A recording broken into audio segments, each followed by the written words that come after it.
Hello, I'm Bruce Zimmerman, and this is the Open Line Garden Show podcast for this week. The Gardener's Guide to Common Sense Pest Control, completely revised and updated, and it truly is. Gone through this book, and yes, it has been well done when it comes to revising and bringing it up right to speed for today. This book was co-authored and edited by Stephen Nash. It's published by Taunton Press and distributed in Canada by Thomas Allen. This book is excellent. Now, I will say this, occasionally it gets off on a little bit of a tangent and gets up there on its soapbox on different subjects. And you'll see that as you go through the book. But to be honest with you, the information given, even when they do that, is excellent. It makes you think, and that's what we need from a good book. Now, when we're talking about pest control, we always think, let's use the closest pesticide I can grab off the shelf. What this book is going to educate you and say that, no, this is what you need, and you need to identify the pest, because there are a lot of pests out there that are beneficial.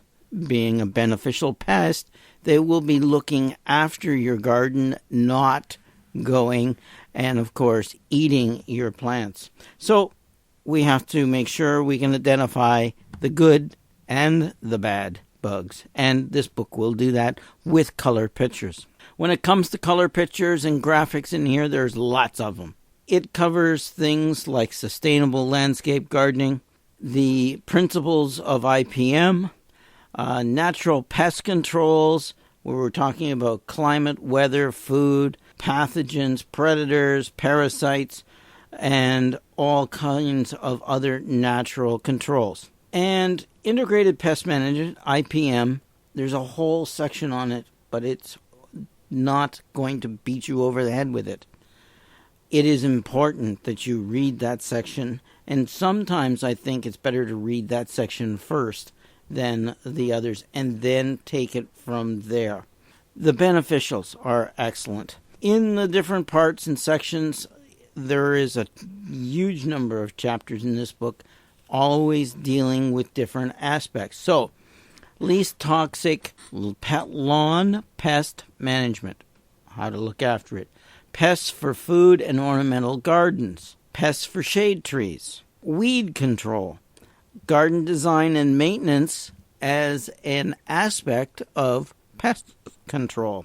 And I really like this particular chapter. Safe and sane weed management. And I think that is another excellent chapter to read as well. So go ahead, go through this book, and you will be pleased and well educated. Now, some of the things that for me, it was like going back to my pesticide license application classes where, you're taking different types of pesticides, how they work, where they work, whether it's a synthetic pyrethroids or whether it's an organophosphate, or a carbamate, or an organic one, as well as inorganic. So a whole bunch of different classifications to explain to you how these different types of insecticides work. And I think that's important that you know how they do it. It also covers pesticides by function, which is not a well-covered one usually, or it's not separated out. It's sort of just laid there and you're supposed to figure it out for yourself. There's desiccants, repellents, attractants, poisons, fumigants, stomach poisons, contact poisons. You've got systemics, sterilants, insects, and soil controls. So there's a lot that this book does cover. The other thing that I really liked was the way it handled toxic scale for different pesticides, whether it's an oral LD50, an inhalation LC50, or a dermal LD50, eye effects, skin effects, and probable lethal dose to a 150-pound man. So the book does slightly discriminate between men and women, but then what chart on oral LD does it?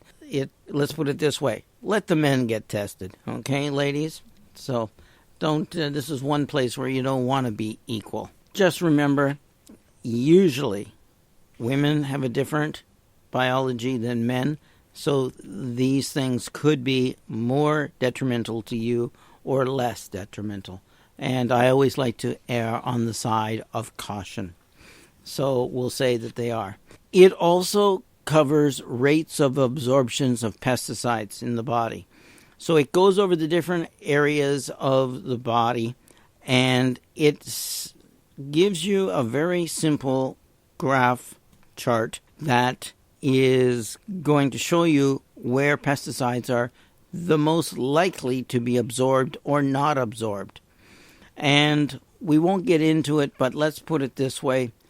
The ball of the foot is a lot lower than even, let's say, your abdomen. It is a lot lower than behind your ear. Never mind, we're talking about the jaw. Armpits, whoa, they almost go off the scale. And we won't talk about the most sensitive parts, and it's not your eyes, though they are, of course, very susceptible. So it goes through and it actually gives you examples as well. Insecticidal soap, an oral LD 50 is 10,000. Pyrethrum is 18,000 or greater. Now, both of those are greater. Okay, in other words, you have to absorb that much. 10,000, let's say. Let's do insecticidal soap. 10,000 milligrams per kilogram of the mixture in order to have a 50-50 chance of living. Lethal dose, 50% chance of survival. Bacillus thuringiensis is only 10,000. Carbaryl is 800. Diazinon is somewhere between 300 and 850, depending on a lot of other factors. When you get into people saying pyrethrin is very safe, it's only 580. So the pyrethroids are not, even though they're natural, they're organics, etc., they may not always be safer. So that's the other thing that you need to know about pesticides. So, and of course, I grew up, carbaryl was used, diazinon was used. Both of those were used in vegetable gardens. They were used on fruit trees. They're used on lawns. They were actually overused. So, to be honest with you. But the understanding is that you've got to be careful with all pesticides. If it kills a bug and it's on the label, then there's a reason for it. That's what those little symbols on different pesticides and different products and household products mean. Read them. Another thing I like about this book is the fact that on certain areas there's tips right in the middle of a page about the subject. And that tip is always in a box. It's always highlighted. It's easy to see. And even if you're not interested in the subject, you can just quickly read the little tip, and maybe that'll pique your interest. Or maybe you'll say, no, I don't want it anymore, but I learned something. Sodium hypochlorite is covered. Now, that is an oxidizing agent. It is used to sterilize. By the way, we're talking about bleach. And this is ordinary household bleach, and it is used to sterilize and clean. But it does have burning, oxidizing, and effects, and does kill organisms, therefore it'll have the same effects on you. So using even something that is relatively safe and good for sterilizing your walkways in a greenhouse, benches, pots, clay pots, used to get a dip. You actually had a galvanized steel tub or a ceramic tub or a wash tub, and you put your clean pot in this water that was filled with a small percentage of chlorine, and this was used to get rid of any overwintering diseases And of course, it was a sterilant. It probably got rid of a few eggs on bugs as well. Result was that this was always left open, so the chlorine would off gas, and you'd always be working in this area. When it was removed, they were always washed off outside and allowed to be rained on, etc., or washed down, not on contact with soil, and then used. And this is the way that old-time people were taught in a greenhouse to sterilize old clay pots and keep reusing them. I've been around long enough that I was trained to do it, have done it, etc. So be aware. It works. It's totally acceptable, except there are some downsides. So read the section on bleach as well. There are some natural, known botanical pesticides covered in this book, and to be honest with you, pyrethrum can be safe.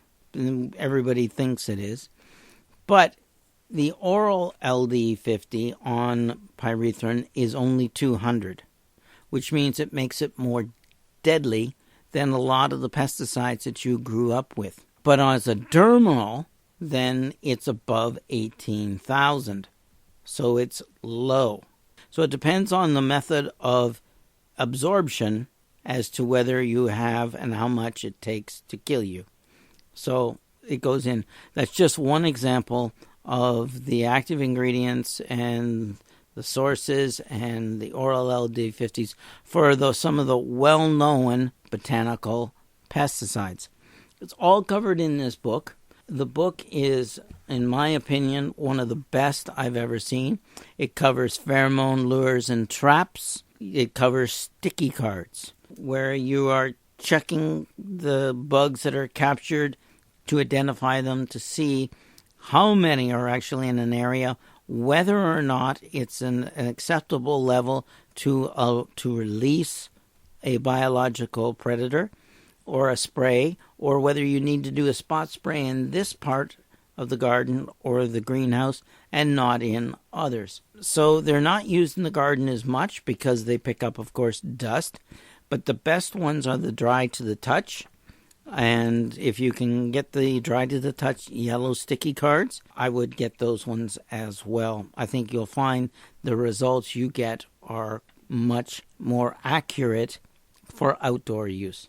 Can I say anything bad about this? No. This book is excellent. Occasionally, as I said, they do get a little bit up on their soapbox, but even then, it's an interesting one. They cover allopathy. They cover a lot of other things such as crop rotations, because by rotating the crops, you're not allowing the insects to keep feeding on the same type of food for overwintering in your garden, etc. So it's nice if you can rotate your crop.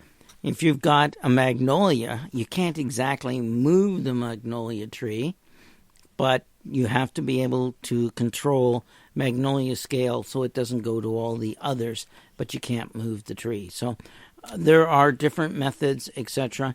They even cover geese as well. So I want you to buy this book. I think it's an excellent book. It covers proper turf management for weed and insect controls. And I think that's really good.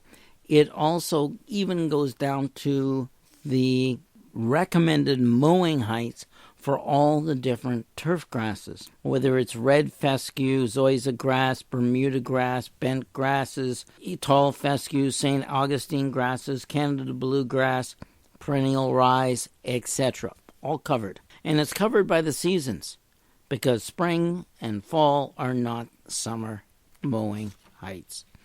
So please take a look and enjoy. This book will educate you. For me, it was like a review, but at the same time, it's good to review. You forget things after a while when you don't use them. And this book brought back a lot of what I had forgotten about many years ago when I actually did this. They even cover proper pruning techniques. They cover road salts and natural stresses. It's important that you realize that this book should be purchased by any serious gardener, and I would highly recommend it. If I give it a number of stars, I would say this book gets 6 out of 5 stars. I'm Bruce Zimmerman. This is the Open Line Garden Show podcast for this week.